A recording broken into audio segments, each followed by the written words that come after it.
إن الحمد لله نحمده ونستعينه ونستغفره ونعوذ بالله من شرور أنفسنا ومن سيئات أعمالنا من يهده الله فلا مضل له ومن يضلل فلا هادي له وأشهد أن لا إله إلا الله وحده لا شريك له وأشهد أن محمدا عبده ورسوله يا أيها الذين آمنوا اتقوا الله حق تقاته ولا تموتن إلا وأنتم مسلمون يا أيها الناس اتقوا ربكم الذي خلقكم من نفس واحدة وخلق منها زوجها وبث منهما رجالا كثيرا ونساء واتقوا الله الذي تساءلون به والأرحام إن الله كان عليكم رقيبا يا أيها الذين آمنوا اتقوا الله وقولوا قولا سديدا يصلح لكم أعمالكم ويغفر لكم ذنوبكم ومن يطع الله ورسوله فقد فاز فوزا عظيما أما بعد فإن أصدق الحديث كتاب الله وخير الهدى هدى محمد صلى الله عليه وسلم شر الأمور محدثاتها وكل محدثة بدعة وكل بدعة ضلالة وكل ضلالة في النار. أعوذ بالله السميع العليم من الشيطان الرجيم. بسم الله الرحمن الرحيم. قاف والقرآن المجيد بل عجبوا أن جاءهم منذر منهم فقال الكافرون هذا شيء عجيب أئذا متنا وكنا ترابا ذلك رجع بعيد قد علمنا ما تنقص الأرض منهم وعندنا كتاب حفيظ. حمد و ثنا ہو اللہ رب السماوات والارض کے لیے جو خالق کائنات ہے، اور درود و سلام نازل ہو اللہ کے پیارے نبی جناب محمد رسول اللہ صلی اللہ علیہ وسلم کی ذات گرامی پر جنہیں بشیر و نذیر بنا کر بھیجا گیا. محترم حضرات، اس سے پہلے بھی آپ کی خدمت میں یہ بات میں رکھ چکا ہوں کہ یہ جو لوگ زور زور سے صلی اللہ علیہ وسلم کہتے ہیں یہ عمل ثابت نہیں ہے، یہ عمل بدعت ہے، اس لیے کہ نہ سلف سے ثابت ہے، صحابہ سے ثابت ہے.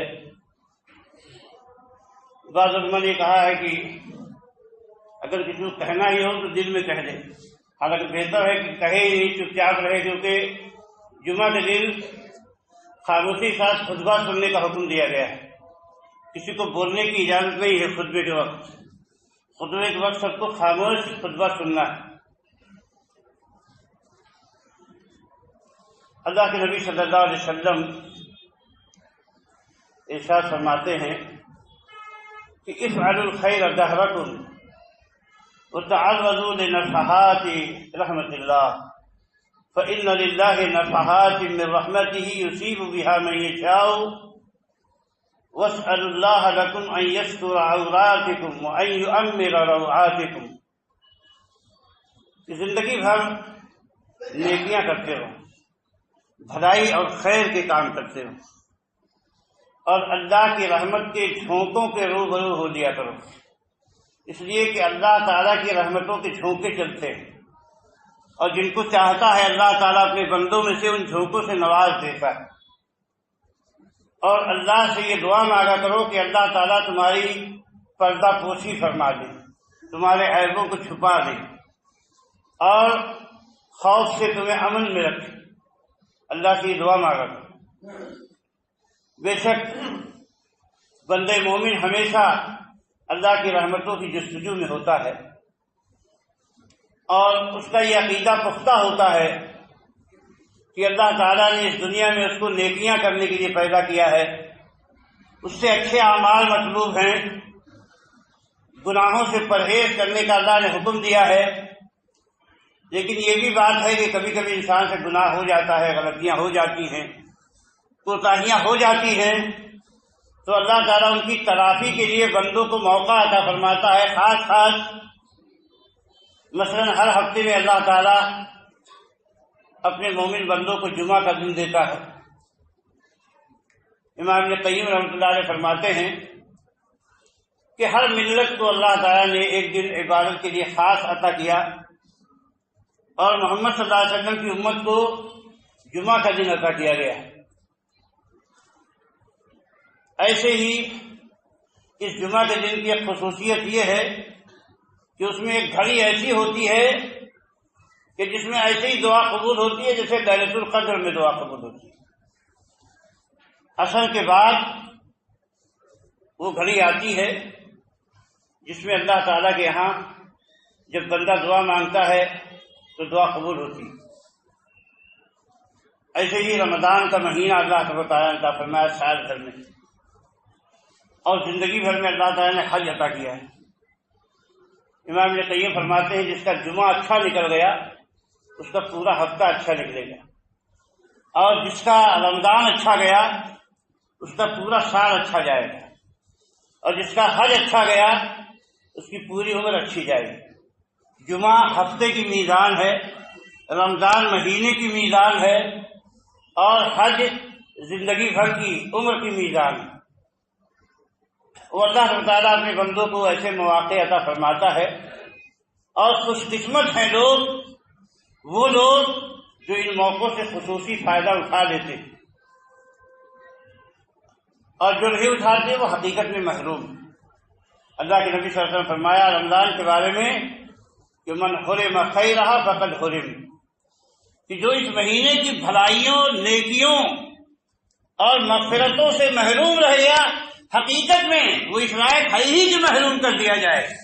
وہ واقعی محروم آدمی ہے جو اتنا حسین، سنہرا اور گولڈن موقع ملنے کے باوجود اس کی قدر نہیں کر سکا اور اپنی مغفرت نہیں کرا سکا، اس لیے بددعا بھی فرمائی کہ جو رمضان پائے اور اس کی بخشش نہ ہو سکے تو حضرت جبریل علیہ السلام نے کہا کہ وہ خاک آلود ہو اس کی ناک میں۔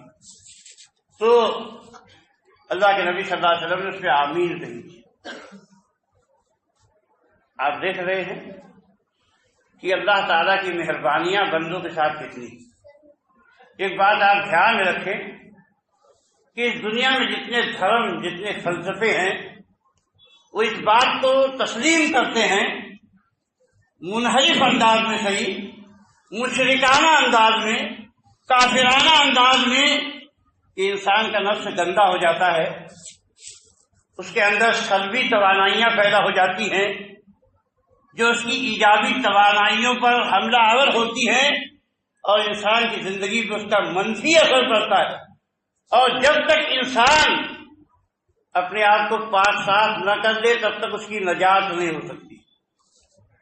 ہندوؤں میں تو یہ عقیدہ ہے کہ جب تک آدمی کو نروان نہ مل جائے، نجات اور مکتی نہ مل جائے، تب تک انسان گردش کرتا رہتا ہے، کبھی جانوروں کے قالب میں آتا ہے، کبھی انسان کے قالب میں آتا ہے، کبھی کچھ بنا دیا جاتا ہے، کبھی کچھ بنا دیا جاتا ہے، آوا گوان کے چکر سے نکلتا نہیں ہے۔ ایسے ہی عیسائیوں کے یہاں بھی عقیدہ ہے کہ اتنی تپسیا کرو، جنگلوں میں جاؤ، عبادت کے لیے اپنے آپ کو خارج کر لو۔ جہاں آپ دیکھیں گے وہاں اس طرح کی باتیں پائی جاتی، اور اس کے لیے بڑی بھاری تپسیاں کہ آدمی رات بھر دن بھر جاگتا رہے، سوئے ہی نہیں، بھوکا ہی رہے، مسلسل کھانا ہی نہ کھائے، اور کوئی ایک ٹانگ پہ کھڑے ہو کے عبادت کر رہا ہے، کوئی الٹا لٹک کے عبادت کر رہا ہے، طرح طرح کی ترکیبیں لگاتے ہیں لوگ اپنے آپ کو پاک صاف کرنے کے۔ یہ بات تو الحمدللہ یہاں بھی موجود ہے کہ انسان جب تک گندا رہے گا تب تک نجات نہیں پائے گا۔ انسان کا نفس گندا ہوتا ہے۔ قد افلح من زکاھا وقد خاب من دساھا، جس نے اپنے نفس کو پاک کر لیا وہ کامیاب ہو گیا، اور جس نے اپنے نفس کو گندا کیا، آلودہ کیا، وہ نقصان میں رہا، گھاٹے میں رہا، خائب و خاسر رہا۔ تو یہ بات تو ہے، لیکن اس کے لیے اسلام نے بہت ہی آسان طریقے بتائے جو انسان اسی روزمرہ کی زندگی میں رہتے ہوئے انجام دے سکتا ہے. اس کو روحانی شکتی بھی ملے گی اور نجات بھی ملے گی، دونوں باتیں ملے گی. بلکہ یہاں پہ یہ حکم دیا گیا کہ لا تشددوا فیشدد اللہ علیکم. دیکھنا اپنے اوپر سختی مت کرنا ورنہ اللہ بھی تمہارے اوپر سختی کرے گا. فرمایا ایاکم والغلو، غلو سے بچنا. فإن من كان قبلكم أهلكهم الغلو، کہ تم سے پہلے جو لوگ تھے ان کو غلو نے برباد کیا. یہاں جنگلوں میں جانے کی ضرورت نہیں ہے، ایک ٹانگ پر کھڑے ہو کے عبادت کرنے کی ضرورت نہیں ہے، بلکہ اللہ کے نبی صلی اللہ علیہ وسلم نے دیکھا کہ ایک بڑے میاں ایک بزرگ اپنے 2 بیٹوں کے کندھوں پہ لدے ہوئے چلے جا رہے ہیں. کہاں جا رہے ہیں بھائی؟ کہا انہوں نے نظر مانی ہے پیدل حج کرنے جا رہے ہیں. کہا نہیں، ان اللہ غنی عن تعذیبہ نفسہ، اللہ تعالیٰ کو اس بات کی ضرورت نہیں ہے کہ یہ بڑے میاں اتنی تپسیا کریں اور اپنے آپ کو عذاب میں ڈالیں، اپنی جان کو تکلیف میں ڈالیں. ان سے کہو کہ جلدی سے جا کے اپنی سواری بیٹھے آرام سے جائیں، ایسی ضرورت نہیں ہے. تو عبادتیں مطلوب ہے، پاکی مطلوب ہے، لیکن پاکی کے لیے تشدد روا نہیں ہے، پاکی کے لیے سختی روا نہیں ہے کہ اپنی جان پر آدمی بیجا ظلم کرے، اپنے سماج پہ ظلم کرے، اپنے رشتے داروں پہ ظلم کرے. اس کی گنجائش نہیں.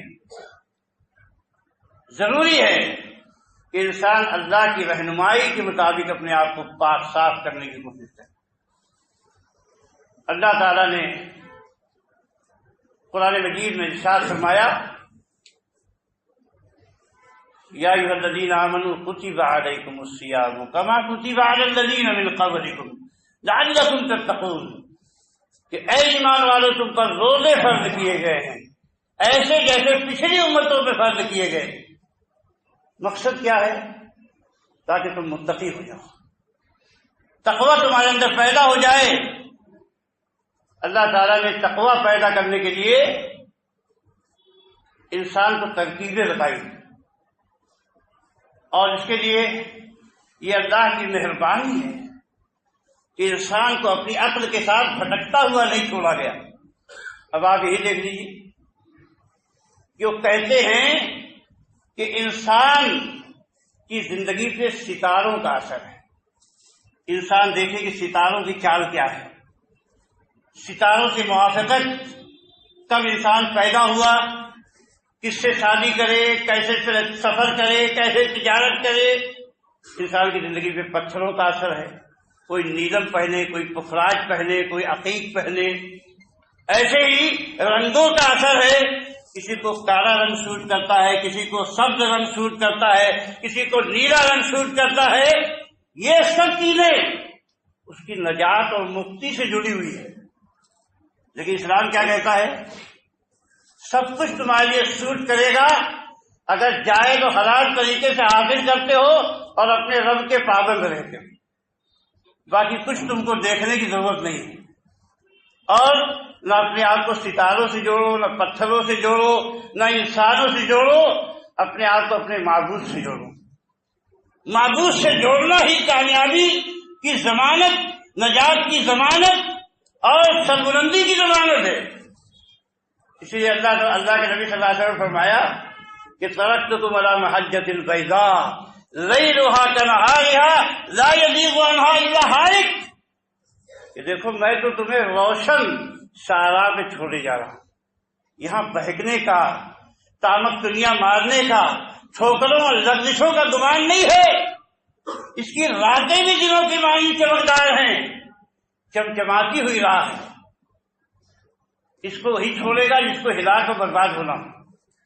اور فرمایا ترکت فیکم امرین لن تضلوا ما ان تمسکتم بہما کتاب اللہ و سنتی. میں تم میں 2 چیزیں ایسی چھوڑے جا رہا ہوں کہ اگر ان کو مضبوطی کے ساتھ تھامے رہو گے تو گمراہ نہیں ہو سکتے. وہ ہے اللہ کی کتاب اور میری سنت. اور قرآن بھی فرماتا ہے ان ھذا القرآن یہدی للتی ہی اقوم، یہ قرآن ہے جو بالکل سیدھے راستے کی رہنمائی کرتا ہے. تو اللہ تعالیٰ نے قرآن پاک میں ہمیں بہت واضح احکامات دیے ہیں. فرمایا کہ قد افلح من تزکا وذکر اسم ربہ فصلی، کہ وہ کامیاب ہو گیا جس نے اپنے آپ کو پاک صاف کیا. کیسے پاک صاف ہوگا؟ کہ اپنے رب کا نام لیتا رہتا ہے، اپنے رب کو یاد کرتا رہتا ہے، اللہ کے ذکر سے غافل نہیں ہوتا ہے. صبح سے شام اللہ کی یاد اور اللہ کے احکام کے ساتھ گزرتی ہے. فصلی، اور اس میں سب سے اعلیٰ ترین طریقہ یہ ہے کہ آدمی نماز قائم کرنے والا بن جائے. اور نماز اتنا بڑا پروٹیکشن کا ذریعہ ہے. اللہ تعالیٰ فرماتا ہے ان الصلاۃ تنہی عن الفحشاء والمنکر، نماز بے حیائیوں سے، برائیوں سے آدمی کو روکتی ہے. اور آپ دیکھیں کہ جو تپسیا کرنے والے ہیں، چاہے وہ یوگا کا آسن ہو، چاہے ریکی ہو، چاہے فنگ شوئی ہو، اور چاہے ٹائم لائن تھراپی ٹیکنکس ہو، جتنے بھی یہ فلسفے ہیں ان میں اہم چیز مراقبہ ہے. گیان دھیان سے کہتے ہیں آدمی ترقی کرے گا، لیکن وہ گیان دھیان میں کیا ہے؟ منحرف ہوتا ہے، شرک اور کفر سے بھرا ہوتا ہے. لیکن یہاں دیکھو اللہ تعالیٰ نے کہا کہ اعبد اللہ، اللہ کے نبی فرماتے ہیں اعبد اللہ کأنک تراہ فإن لم تکن تراہ فإنہ یراک. اپنے اللہ کی عبادت ایسی کرو، اپنے آپ کو اتنی بلندیوں پہ لے جاؤ کہ گویا تم اپنے رب کو دیکھ رہے ہو. اور اگر ان بلندیوں تک نہیں جا سکتے تو کم سے کم اتنا تو اپنے آپ کو پہنچاؤ ہوئی کہ تمہارا رب تمہیں دیکھ رہا ہے. یہ احسان کی صورت ہے، یہ نیکیوں کو بلندیوں تک لے جانے کی صورت ہے. اور فرمایا کہ اللہ کے نبی صلی اللہ علیہ وسلم نے کہ جعلت قرۃ عینی فی الصلاۃ، کہ میری آنکھوں کی ٹھنڈک نماز میں جب آدمی کھڑا ہوتا ہے تو اپنے رب کے ساتھ جڑ جاتا ہے. فرمایا کہ اللہ کے نبی صلی اللہ علیہ وسلم سب سے زیادہ قریب بندہ اپنے رب سے اس وقت ہوتا ہے جب سجدے بھی جاتا ہے.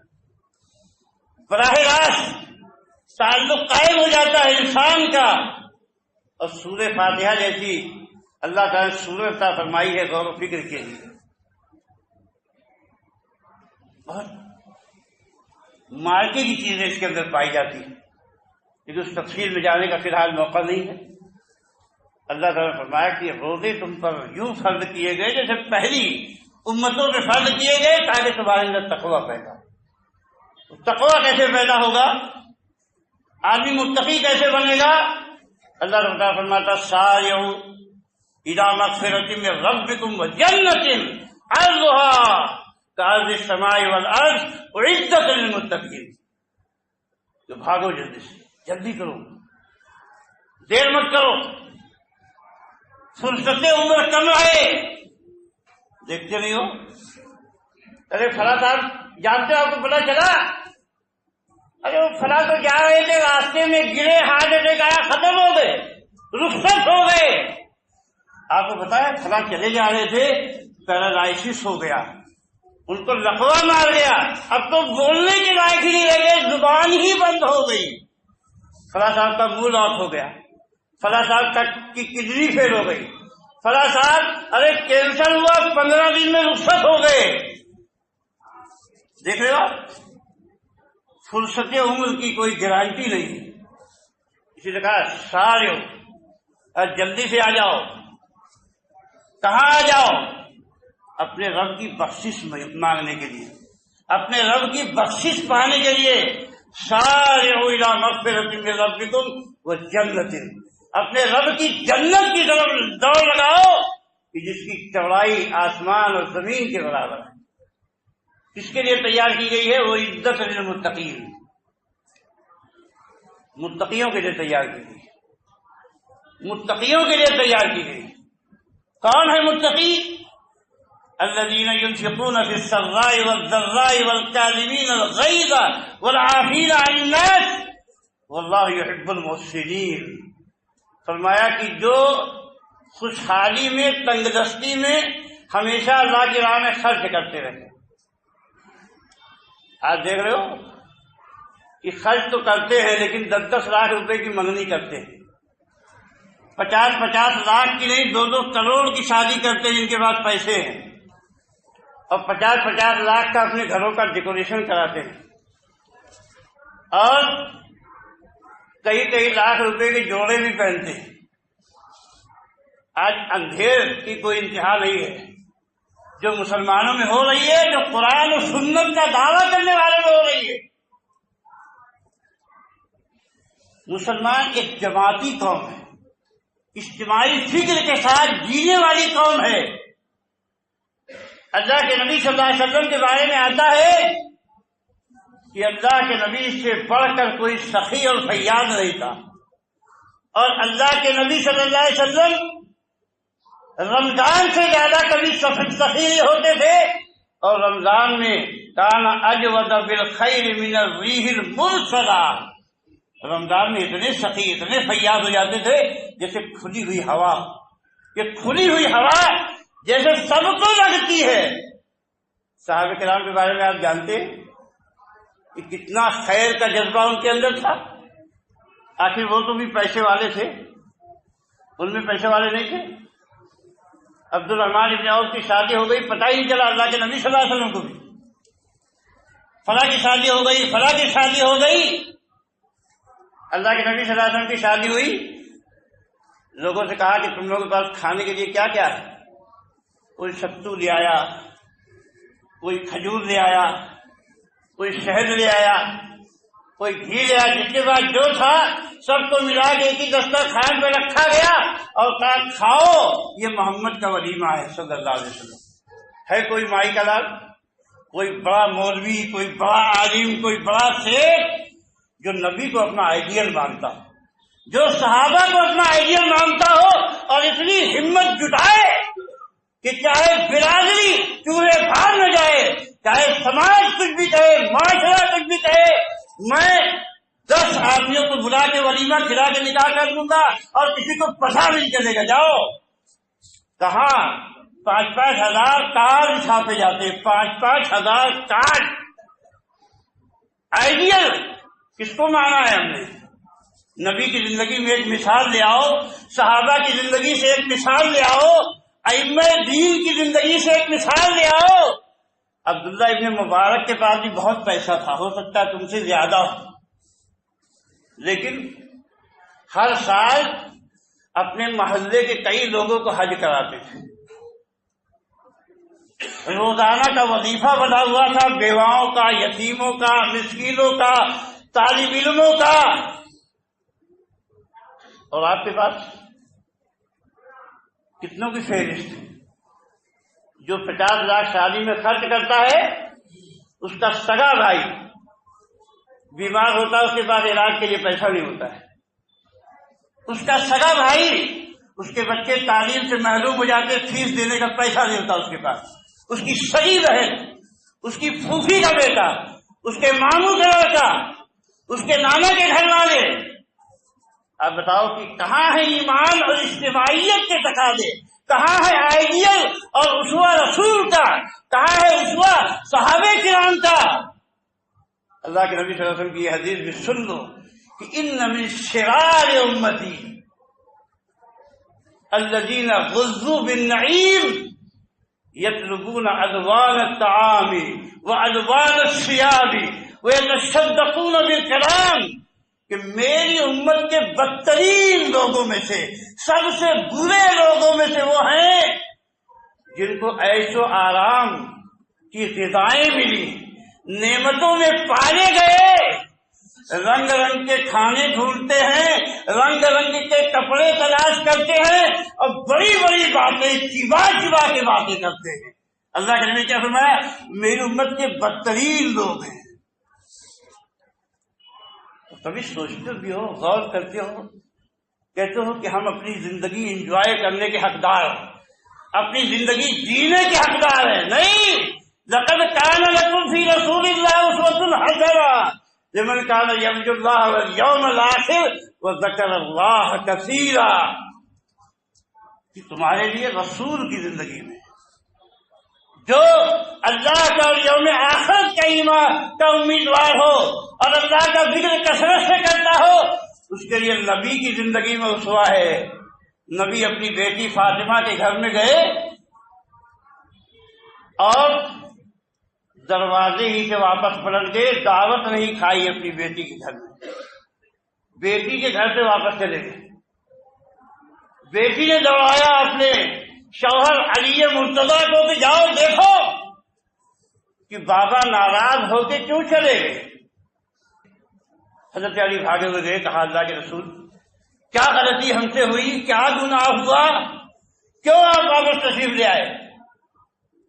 کہا کہ تمہارے گھر میں دیواروں کو کپڑا پہنایا گیا ہے اور ہمیں اللہ نے حکم نہیں دیا کہ ہم پتھروں اور دیواروں کو کپڑا پہنائیں، پتھروں اور دیواروں پہ پردے لگائیں۔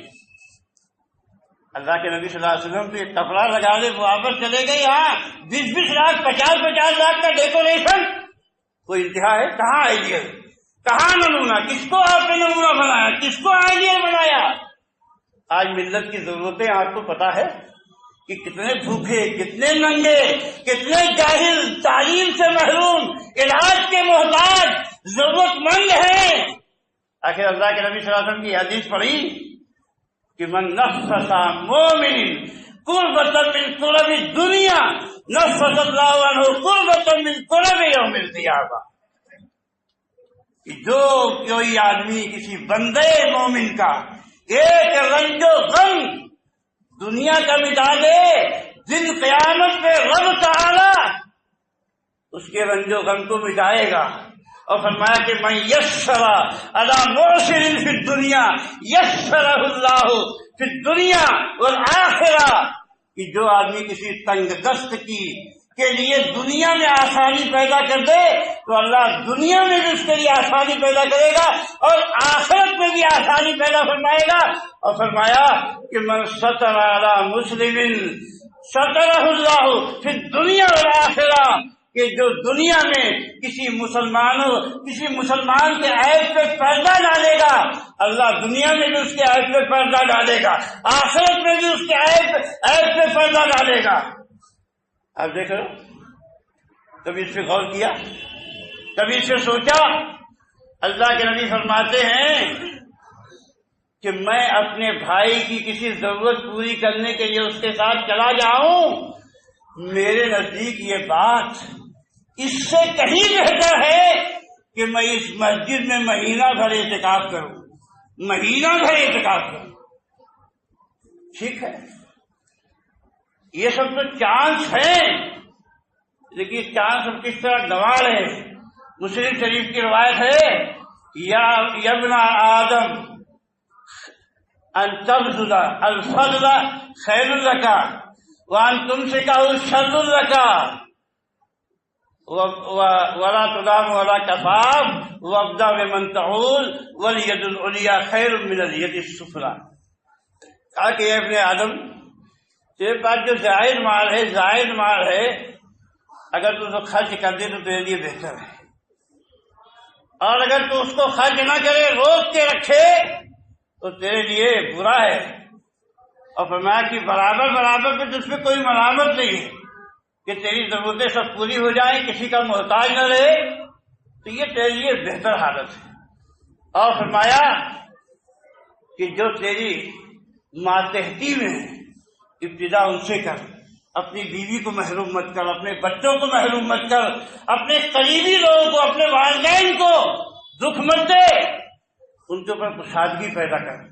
اور والید العلیٰ خیر من الید السفلیٰ، دینے والا ہاتھ لینے والے ہاتھ سے بہتر ہے، لیکن دینے والے ہاتھ کو احساس برتری نہیں ہونا چاہیے کہ میں کوئی بہت بڑا ہوں۔ حضرت سعد رضی اللہ عنہ فرماتے ہمارے دل میں احساس برتری پیدا ہو گیا کہ ہم تو دینے والے۔ اللہ کے نبی صلی اللہ علیہ وسلم فرمایا نہیں میاں، لعلک ترزق بہ وہل ترزقون وتنصرون الا بضعفائکم، کہ اللہ کی مدد آتی ہے تو غریبوں اور کمزوروں کی وجہ سے آتی ہے، انہی کی وجہ سے تم کو مل رہا ہے، تو تم فخر کس بات پہ کرتے ہو، تمہیں تکبر کس بات پہ ہے؟ یہ سب رحمتیں انہی کی وجہ سے تمہارے لیے آ رہی ہیں، شاید کہ تمہیں روزی تمہارے کمزوروں کی وجہ سے دی جاتی ہے۔ آپ ذرا سوچو تو کہیں ہماری تنگ نظری کا کوئی انتہا ہے؟ ایک مولوی ہے آج اس کی زندگی جو مسجد میں پڑھاتا ہے، بچوں کو تعلیم دیتا ہے، امامت کرتا ہے، یہی آجو باجو میں کروڑوں میں کھیلنے والے لوگ ہوتے ہیں، لیکن مولوی دن رات اس فکر میں ہوتا ہے کہ اسکول والوں نے 10,000 روپے کا بل بتایا ہے کہ سالانہ فیس تو دینا لازم ہے، ورنہ تمہارے بچے کو تعلیم نہیں دی جائے گی۔ آپ سوچ رہے ہو کہ اس کی زندگی کیسے فکر مندی میں گزرتی ہے، کیسے کٹھنائیوں میں گزرتی ہے، اور اسے فکر ہوتی ہے کہ میرا بچہ بیمار ہے، میری بیوی بیمار ہے، تم کتنا خرچ کر دیتے ہو اپنی ذات پہ اور اپنی خواہشات پہ۔ کبھی سوچا بھی ہے کہ یہ ہمارے بغل میں رہنے والا، کبھی اپنے پڑوسی کے بارے میں؟ تو کن بلندیوں میں جاؤ گے؟ اور یہ سوچو کہ جنت کا راستہ لوگوں کے دلوں سے ہو کے گزرتا ہے۔ سرور تدخلہ فی قلب مومن، بہت بڑا درجہ ہے کہ کسی مومن کے دل میں خوشی کی ایک لہر دوڑا دو، کسی یتیم کے آنسو پوچھ دو، کسی بیوہ کے سر کے آنچل کے وہ حافظ بن جاؤ۔ بلندیوں کی معراج ہے یہ۔ یہی بات سلف صالحین نے سمجھی تھی۔ حضرت عمر بن خطاب رضی اللہ تعالیٰ عنہ فرماتے تھے الا اعلم رغید العیش صغار المعدہ بلباب الگل، فرمایا کہ کیا مجھے زندگی کا عیش و آرام معلوم نہیں ہے؟ بکری کے چھوٹے بچے کا گوشت اور گیہوں کی لپسی کے ساتھ۔ اس وقت سوچ بھی کیا تھی، ارے کہیں وہاں بریانی تھی، کباب تھے، متنجن تھے اور 10 قسم کے اسٹارٹر کہاں تھے؟ عربوں کی زندگی تو بڑی مجاہدانہ تھی، اور سوچ بھی گئی تو کہاں بکری کا چھوٹا بچہ، اس کا گوشت اور آٹا جو پکا دیا جاتا ابال کو تو کہتے لباب الگل۔ کہا کہ عیش و آرام کی انتہا ہے، میں بھی جانتا ہوں، لیکن اس کو کھاتا نہیں۔ 30 لاکھ مربع میل کا حاکم، جانتے ہو، مال آیا تھیلی بھر کے سونے کے دینار، کہا لے جاؤ اس کو معاذ ابن جبل کو دے آؤ۔ سونے کی تھیلی بھر کے معاذ ابن جبل کو دے آئے۔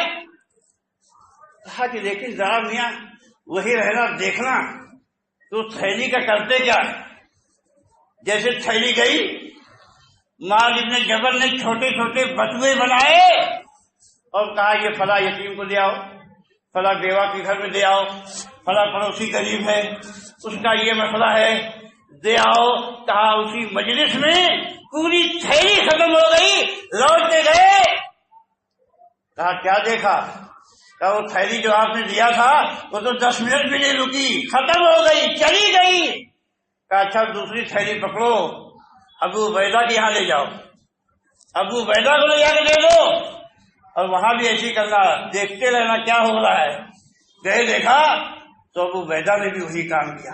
کہا الحمدللہ بعضهم من بعض، سبھی ایک ہی رنگ میں رنگے ہوئے ہیں، نبی کے صحابہ اور نبی کے معاشرہ ایک ہی رنگ میں لگا ہوا ہے، اخوت کے ساتھ، محبت کے ساتھ۔ اسی کو کہتے ہیں تکافل اجتماعی، ایک دوسرے کا ہاتھ پکڑ کے چلنا۔ المومن اخو المسلم لا یظلمہ ولا یسلمہ، مومن کا بھائی ہوتا ہے، نہ اس پہ ظلم کرتا ہے اور نہ اسے حوالے کرتا ہے۔ حوالے کیا کرتا ہے؟ نہ ظالم کے حوالے کرتا ہے، نہ غریبی کے حوالے کرتا ہے، نہ بیماری کے حوالے کرتا ہے، نہ پریشانی کے حوالے کرتا ہے۔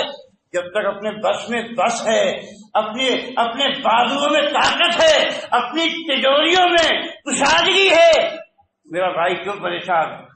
اور نبی کی حدیث پہ بھی غور کیا کہ لا یؤمن احدکم، چاہے جتنا بھی دعوے کرو مومن نہیں ہو سکتے حتی یحب لاخیہ ما یحب لنفسہ، جب تک اپنے بھائی کے لیے بھی وہی پسند نہ کرو جو اپنے لیے پسند کرتے ہو۔ اس حدیث کو صحابہ نے کیسے سمجھا تھا معلوم ہے؟ غلام جن کو عرب والے جانوروں سے بدتر سمجھتے تھے، لیکن اسلام آیا تو لوگوں نے دیکھا، حضرت ابو ذر کو دیکھا کہ جو کپڑا پہنے ہوئے ان کا غلام بھی پہنے ہوئے، کہا حضرت یہ کیا، دونوں برابر، غلام بھی ہوئی کپڑا آپ بھی ہوئی کپڑا؟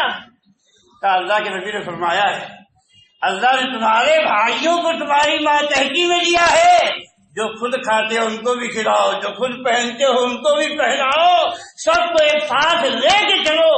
اونچا نیچا تو اللہ نے بنایا ہے، اونچا نیچا اپنے دماغ سے نکال دو اور یہ چاہو کہ جو زندگی امن کی، جو زندگی خوشحالی کی، جو زندگی برکتوں کی میں جی رہا ہوں، اس میں میرے بھائی کا حق ہے، اس میں میری بہن کا حق ہے، اس میں میرے پڑوسی کا حق ہے۔ تو کیا فرمایا؟ الذین ينفقون فی السراء والضراء والکاظمین الغیظ والعافین عن الناس، کہ جو لوگ خوشحالی میں بھی خرچ کرتے ہیں، تنگ دستی میں بھی خرچ کرتے ہیں، اور لوگوں کو معاف کر دینے والے، غصے کو پی جانے والے ہیں، لوگوں کو معاف کر دینے والے۔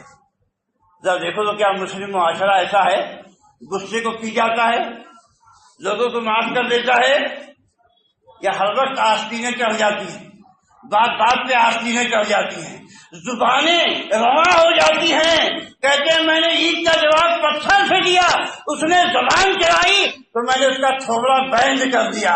آپ دیکھ رہے ہو والکاظمین الغیظ والعافین عن الناس، اور فرمایا کہ واللہ یحب المحسنین، اللہ تعالیٰ احسان کرنے والوں کو، اللہ تعالیٰ بھلائیاں کرنے والوں کو دوست رکھتا ہے۔ اگر اللہ سے دوستی چاہیے، اللہ کی محبت چاہیے تو اس کا نسخہ یہی ہے۔ اور کیا فرمایا؟ کیسے متقی بنو گے؟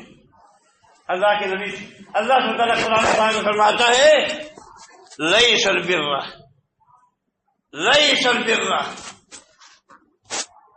ان تولوا وجوهكم قبل المشرق والمغرب ولكن البر من آمن بالله والملائكة والكتاب والنبيين وآتى المال على حبه ذوي القربى واليتامى والمساكين وابن السبيل۔ فرمایا کہ دیکھو نیکی یہی نہیں ہے کہ تم اپنا چہرہ مشرق یا مغرب کی طرف کر لو، بلکہ نیکی یہ ہے کہ اللہ پہ ایمان، فرشتوں پہ ایمان، آخرت پہ ایمان، رسولوں پہ، کتابوں پہ، سب۔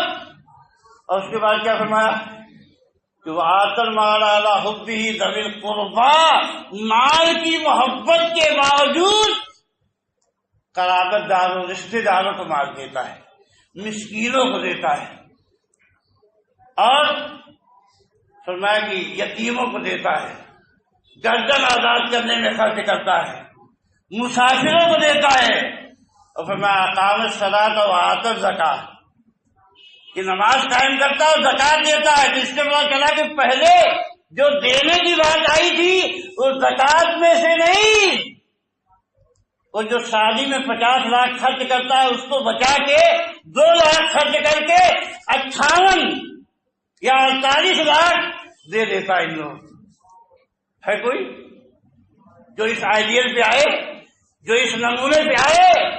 اور اپنے آپ کو اہل حدیث کہنے والوں کس منہ سے اپنے آپ کو اہل حدیث کہتے ہو؟ اہل حدیث کا مطلب کیا ہے؟ کہ ہمارا آئیڈیل ہمارے رسول کے صحابہ، ائمہ دین، اسی لیے ان کو کہا جاتا ہے سلفی ہے۔ کس سلفی نے 50 لاکھ روپیہ شادی میں خرچ کیا؟ ایک مثال تو لاؤ، صحابہ سے نکالو، ڈھونڈ کے تلاش کر کے مجھے ہی بتاؤ، میرے دین میں اضافہ کر دو، میں تمہارا احسان مند ہو جاؤں گا اور زندگی بھر احسان نہیں بھولوں گا۔ ڈھونڈ کے لاؤ تو صحیح 1-2 صحابہ کی مثال۔ تو کیوں آئیڈیل نہیں بن سکتے صحابہ تمہارے؟ کیوں آئیڈیل نہیں بن سکتے رسول؟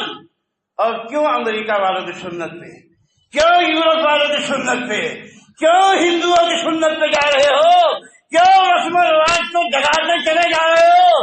اور تمہارا سماج بکھر رہا ہے، معاشرہ بکھر رہا ہے، بلائیں ہیں، آلام ہیں، مصیبتیں ہیں، اور جہالتوں کی وجہ سے عقیدے بگڑے ہوئے ہیں، عقیدوں میں فساد پیدا ہے، تو اللہ تعالیٰ فرماتا ہے کہ نماز قائم کرتے ہیں، زکوٰۃ دیتے ہیں، اور فرمایا کہ والموفون بعہدہم، اپنے عہد کو پورا کرتے ہیں، والصابرین فی البأساء والضراء وحین البأس، صبر کرنے والے ہیں دکھوں، پریشانیوں، بیماریوں، مصیبتوں اور جنگ کی شدتوں میں۔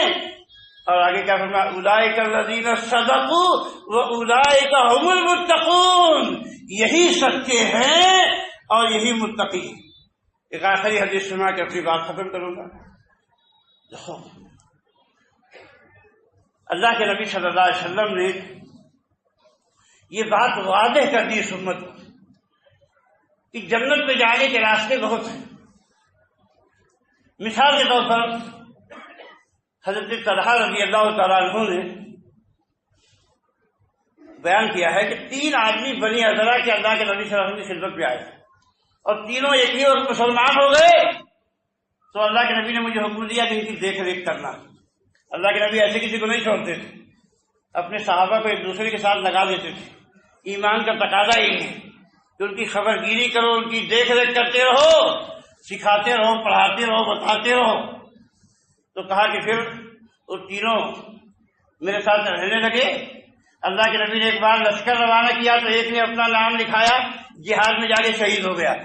پھر دوبارہ آپ نے بھیجا لشکر تو دوسرے نے نام لکھایا، وہ بھی جا کے شہید ہو گیا، اور تیسرا اپنے بستر پہ مرا۔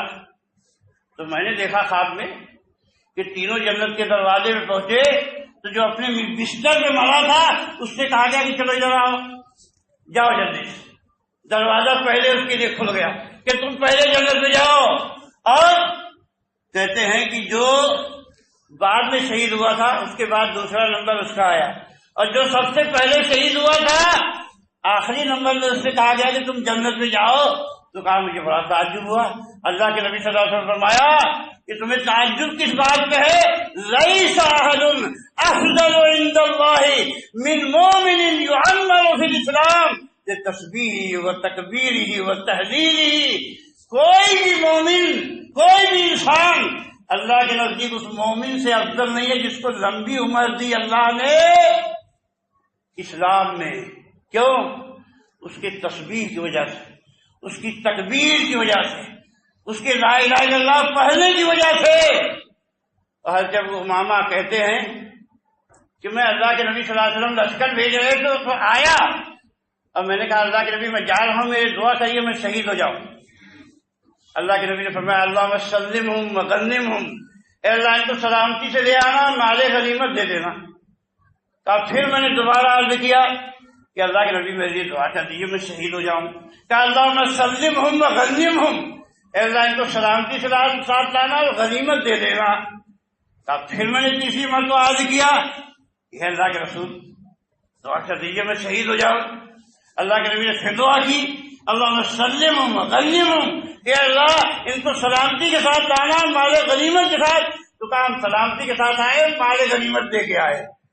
تب میں اللہ کے نبی صلی اللہ علیہ وسلم کے پاس آیا، میں نے کہا اللہ کے رسول فمرنی، جب آپ نے میری شہادت کی دعا نہیں کی تو فمرنی بعمل یدخلنی الجنہ، سر مجھے آپ کسی ایسے کام کا حکم دے دیجئے کہ میں اس کام کو کر کے جنت میں چلا جاؤں۔ اللہ کے نبی صلی اللہ علیہ وسلم نے فرمایا کہ فعلیک بالصوم فإنہ لا مثل لہ، دیکھو ابو امامہ روزے کو لازم پکڑ لو جیسی کوئی چیز نہیں ہے۔ تو حدیث کے الفاظ یہ ہیں کہ ابو امامہ کے گھر میں دن میں چولہا نہیں جلتا تھا، جب چولہا جلتا تھا تو لوگ جان جاتے تھے کہ آج ابو امامہ کے گھر میں مہمان آئے ہیں۔ صرف مہمان کے آنے میں چولہا جلتا تھا، باقی چولہا دن میں نہیں جلتا تھا۔ آپ دیکھ رہے ہو صحابہ کے اندر جذبہ عمل اور جنت میں داخلے کا اتنا شوق تھا کہ اگر شہادت نہیں تو روزہ ملے، نماز ملے، نیکیاں ملے۔ اور یہ غلاظتیں جو آج سماج معاشرے میں پھیلی ہوئی ہیں، اے مسلمان بھائیوں رمضان آ رہا ہے تمہیں سمجھانے کے لیے، تمہاری تربیت کرنے کے لیے اس کو غنیمت جانو۔ اللہ سے دعا ہے کہ اللہ تعالیٰ ہم کو دین کی سمجھ عطا فرمائے. جب تک ہم دنیا میں جئیں ایمان کے ساتھ جئیں، تقویٰ کے ساتھ جئیں، اسلام اور دین کی فہم کے ساتھ جئیں، اعمال صالحہ کے ساتھ جئیں. اقول قولی ھذا واستغفر اللہ لی ولکم ولسائر المسلمین من کل ذنب وصلی اللہ تعالی علی نبینا محمد.